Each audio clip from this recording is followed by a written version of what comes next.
Price the Lord. അനുഗ്രഹം നിറഞ്ഞ ഒരു പ്രഭാതം നമ്മുടെ ജീവിതത്തിൽ വീണ്ടും കർത്താവ് സമ്മാനിച്ചതിനായി ദൈവത്തെ സ്തുതിക്കുന്നു. പെന്തക്കോസ്റ്റ് മെസ്സഞ്ചർ യൂട്യൂബ് ചാനലിൽ കൂടെ പ്രഭാത സന്ദേശം കേൾക്കുന്ന എല്ലാ പ്രിയപ്പെട്ടവരെയും കർത്താവ് ധാരാളമായി അനുഗ്രഹിക്കുമാറാകട്ടെ. ഇന്നത്തെ ചിന്തയ്ക്കായി ദൈവത്തിൻ്റെ ആത്മാവിനെ ഏൽപ്പിച്ചതായ വചനഭാഗം ലൂക്കോസിൻ്റെ സുവിശേഷം 4-ാം അധ്യായത്തിൻ്റെ 13-ാം വാക്യം. അതിങ്ങനെ വായിക്കുന്നു: അങ്ങനെ പിശാച് സകല പരീക്ഷയും തികച്ച ശേഷം കുറെ കാലത്തേക്ക് അവനെ വിട്ടുമാറി. Price the Lord. നമുക്കറിയാം, ഈ 40 ദിവസം യേശുവിനെ പിശാച് പരീക്ഷിക്കുന്നതിന് വേണ്ടി മരുഭൂമിയിൽ കൂട്ടിക്കൊണ്ടുപോയി.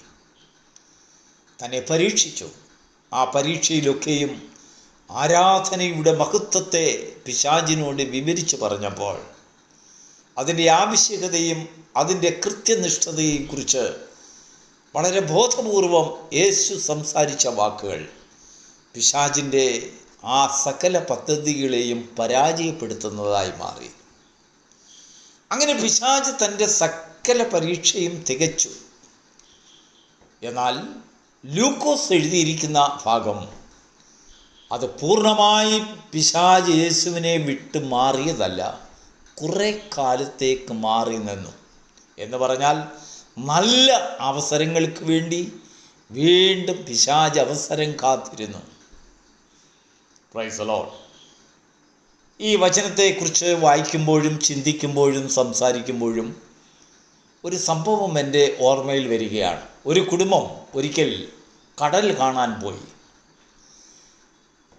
മാതാവും പിതാവും 2 മക്കളും ചേർന്നുകൊണ്ട് കടൽ കണ്ടുകൊണ്ട് അതിൻ്റെ ആ കടൽ തിരമാലകളെ കണ്ട് സന്തോഷിച്ച് ആകർഷണത പൂണ്ട് കടലിനോടടുത്ത് പരിചയപ്പെടുവാൻ അവർ ഇറങ്ങി. അവർ നിൽക്കുന്ന സ്ഥലത്തു നിന്നും തിരമാലകൾ വന്ന് അവരുടെ കാലിനടിയിൽ നിന്നും മണൽ അരിച്ചു കൊണ്ടുപോകുന്നതൊക്കെ കൗതുകത്തോടെ അവർ അനുഭവിച്ചു. ആ കടലിൻ്റെ മനോഹാരിത, പാറക്കെട്ടുകളിലും മണൽത്തരികളിലും ഓരങ്ങളിലുമെല്ലാം അടിച്ചുലയുന്ന തിരമാലകളുടെ ഭംഗി അവർ ക്യാമറകളിൽ പകർത്തി. എന്നാൽ അപ്രതീക്ഷിതമായി ഒരു തിരമാല വന്നു. ആ തിരമാല ശക്തമായ തിരമാലയായിരുന്നു. ഒരു കുഞ്ഞിനെയും കൊണ്ടാണ് ആ തിരമാല പോയത്. അലക്ഷ്യമായ ആ ഒരു കാഴ്ച അവരുടെ ജീവിതത്തിൽ വലിയൊരു ദുഃഖത്തിന് കാരണമായി തീർന്നു. പെട്ടെന്ന് നിലവിളി ഉയർന്നു. മാതാപിതാക്കൾ മാറത്തടിച്ച് നിലവിളിക്കാൻ തുടങ്ങി. രക്ഷിക്കണേ, രക്ഷിക്കണേ, എൻ്റെ കുഞ്ഞിനെ രക്ഷിക്കണേ എന്ന് പറഞ്ഞൊക്കെ നിലവിളിക്കാൻ തുടങ്ങി. ആ സമീപത്തുണ്ടായിരുന്ന വിനോദസഞ്ചാരികളും നാട്ടുകാരും ദേശക്കാരും കാഴ്ചക്കാരും എല്ലാവരും കൂടെ ചേർന്നുകൊണ്ട് ആ കുഞ്ഞിനായി തിരച്ചിൽ നടത്തി. അല്പസമയത്തിനകം അത്ഭുതമെന്ന് പറയട്ടെ, അതിലും ശക്തമായ ഒരു തിരമാല ആ നഷ്ടപ്പെട്ടു പോയ കുഞ്ഞിനെ ജീവനോട് തിരിച്ചു കൊണ്ടുവന്നു. അത് ഈ മാതാപിതാക്കളുടെ ജീവിതത്തിൽ വലിയൊരു അത്ഭുതമായ ഒരു സംഭവമായിപ്പോയി. ദൈവം അവർക്ക് കൊടുത്ത വിടുതലിനെ കുറിച്ച് അവർ വളരെ സാക്ഷ്യം പറയാൻ തുടങ്ങി. അവരുടെ ജീവിതത്തിൽ അനുഭവിച്ചിട്ടില്ലാത്ത സന്തോഷം, ഒരു ലോട്ടറി അടിച്ചതിനേക്കാൾ വലിയ സന്തോഷം ഒരു കുഞ്ഞിനെ, നഷ്ടപ്പെട്ടു പോയ കുഞ്ഞിനെ തിരികെ കിട്ടിയല്ലോ. എന്നാൽ കുറേ ദിവസങ്ങൾ കഴിഞ്ഞിട്ട് അവർ വീണ്ടും അതേ സ്ഥലത്ത് കടൽ കാണാൻ പോയി. 2-ാം പ്രാവശ്യം പോയപ്പോൾ അവർ കൂടുതൽ കടലിനോട് പരിചയമുള്ളവരെന്ന് കണ്ടു. കടലിനെ കൂടുതൽ അതിനെക്കുറിച്ച് സംസാരിക്കാൻ തുടങ്ങി.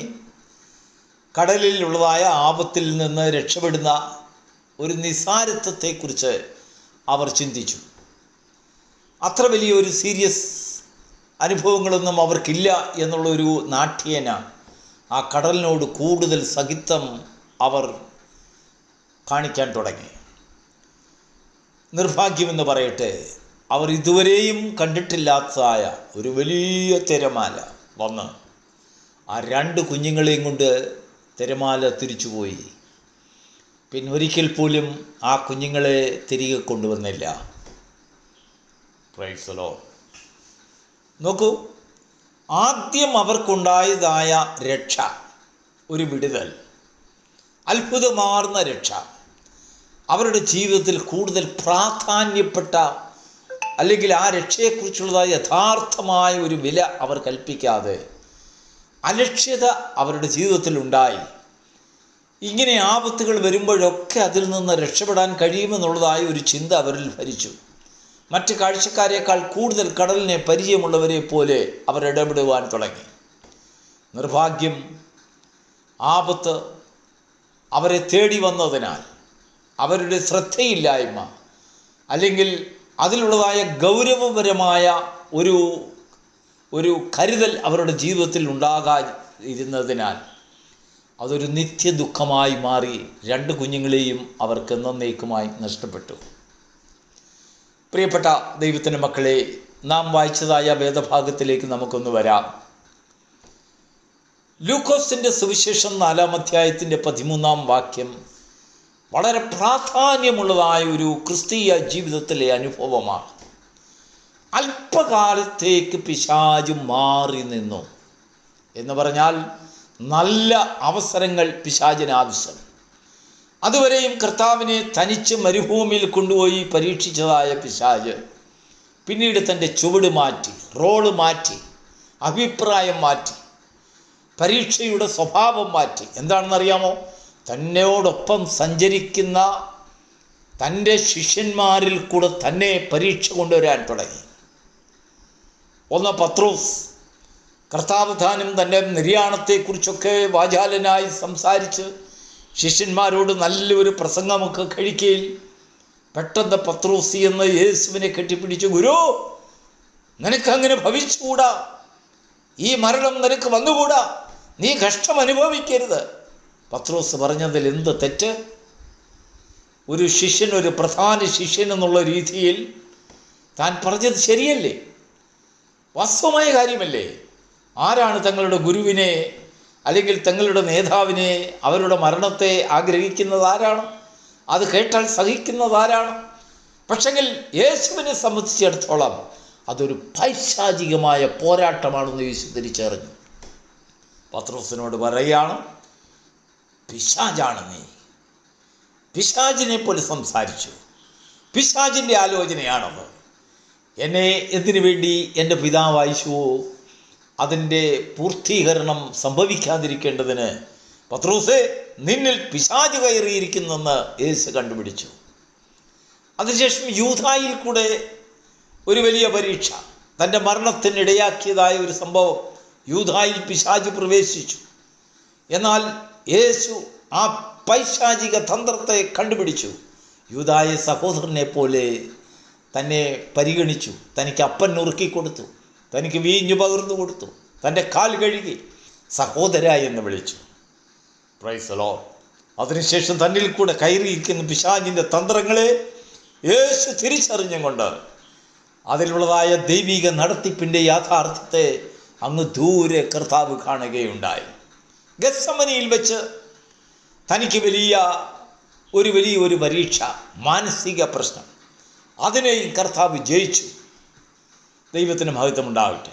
എന്നാൽ പരീക്ഷയുടെ അവസാനം, അതാണ് ദൈവത്തിൻ്റെ ആത്മാവ് നമുക്ക് തരുവാനുള്ളതായ സന്ദേശമായി നാം മനസ്സിലാക്കേണ്ടത്. പരീക്ഷയുടെ അവസാനത്തിങ്കിൽ മത്തായിയുടെ സുവിശേഷം 27-ാം അധ്യായത്തിന് 39 മുതൽ 44 വരെയുള്ളതായ വാക്യങ്ങൾ നാം വായിച്ചു നോക്കുമ്പോൾ പിശാച് ഒടുവിൽ ഒരു കൊലവിളി നടത്തുകയാണ്. നീ ദൈവപുത്രനെങ്കിൽ ക്രൂശിൽ നിന്നും ഇറങ്ങി വാ. Price the Lord. അവസാന തുള്ളി രക്തത്തിൻ്റെ നാഴികയിൽ പോലും പിശാച് നിനക്കെതിരായി പോരാടും എന്ന് വ്യക്തമായി മനസ്സിലാക്കിയെങ്കിൽ മാത്രമേ പ്രിയപ്പെട്ട വിശ്വാസിയെ നിൻ്റെ ജീവിതത്തിൽ ദൈവ ഇഷ്ടം പൂർത്തീകരണമാകുകയുള്ളൂ.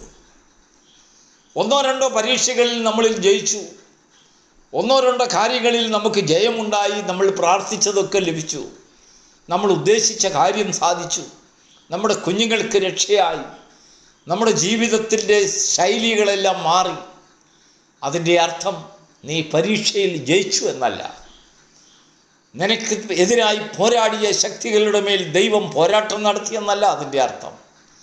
നിൻ്റെ ശത്രുക്കളുടെ മുൻപിൽ നിനക്കൊരു തേരോട്ടം നൽകി നല്ലൊരു വിരുന്നൊരുക്കിയെന്നല്ല അതിൻ്റെ അർത്ഥം. മറിച്ചോ നിന്റെ ജീവിതത്തിൻ്റെ അവസാന ഘട്ടം വരെയും പിശാച് മുറവിളി കൂട്ടുന്നതായ ഒരു കാര്യം, അവസാനത്തെ ഒരു വിഷയം, ക്രൂശിൽ നിന്നും ഇറങ്ങി വാ. Price the Lord. നമുക്കൊരു ക്രൂശിൻ്റെ അനുഭവം ഉണ്ടായാൽ പിശാച് വന്ന് നമ്മോട് വാതുകെട്ടി ചോദിക്കുന്ന അവസാന ചോദ്യം, നീ ദൈവപുത്രനെങ്കിൽ ഈ ക്രൂശിൽ നിന്നും ഇറങ്ങി വരിക.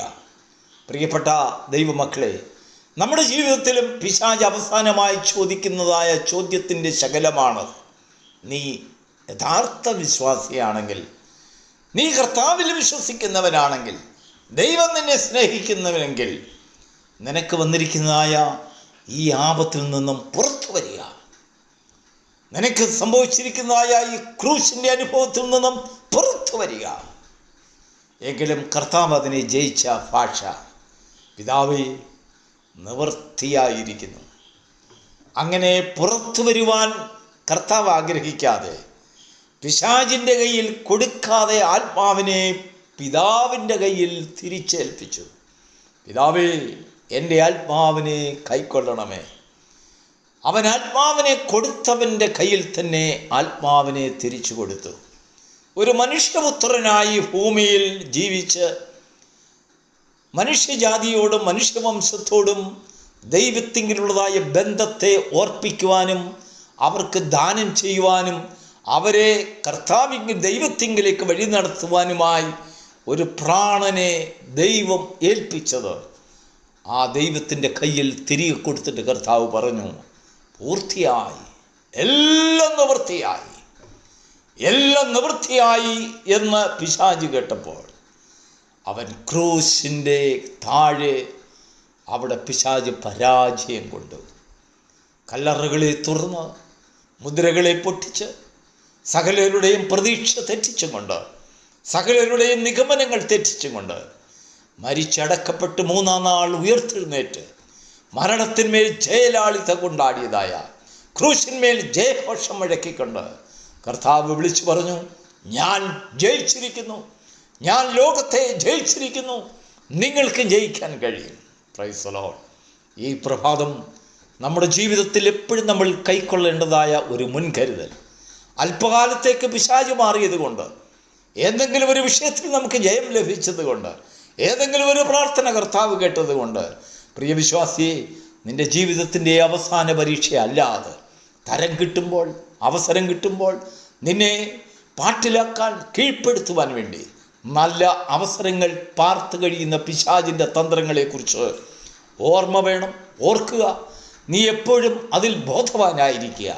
വായിച്ച തിരുവചനത്തിലേക്ക് നമുക്ക് വീണ്ടും വരാം. ലൂക്കോസിന്റെ സുവിശേഷം 4-ാം അധ്യായത്തിന്റെ 13-ാം വാക്യം. അങ്ങനെ പിശാച് സകല പരീക്ഷയും തികച്ച ശേഷം കുറെ കാലത്തേക്ക് അവനെ വിട്ടുമാറി. Price the Lord. ഈ വചനം നിന്റെ ജീവിതത്തിൽ വിശ്വാസത്തിൻ്റെ അന്ധമായ ആത്മരക്ഷ പ്രാപിക്കുന്നതിന് തടസ്സമായി നിന്നിൽ പോരാടുന്ന പോരാട്ടങ്ങളിന്മേൽ, നിന്റെ കുടുംബത്തിൻ്റെ കുഞ്ഞുങ്ങളുടെ ജീവിതത്തിൽ പോരാടുന്ന പോരാട്ടങ്ങളിന്മേൽ ശത്രു ജയമെടുക്കാതിരിക്കുവാൻ ഈ വചനം നിനക്ക് ശക്തിയും ബലവും മുൻകരുതലിൻ്റെ ആത്മശക്തിയും തെരുമാറാകട്ടെ. God bless.